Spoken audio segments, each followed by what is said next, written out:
it's really important to remember that the backup vendors, disaster recovery vendors are still very important. They're critical to the ecosystem.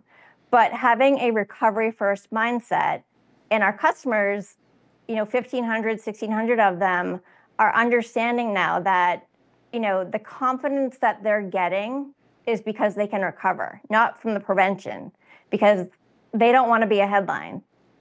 We had a recent customer about 2 weeks ago that got attacked, and you don't know about them because they weren't in the headlines.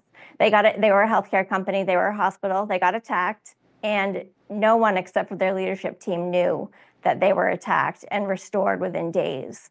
And while they did send out a memo to their internal teams, it wasn't necessary because none of their customer data was shared. So that's where their confidence comes from, is from the recovery, not from the prevention. Yeah, this is a very important point.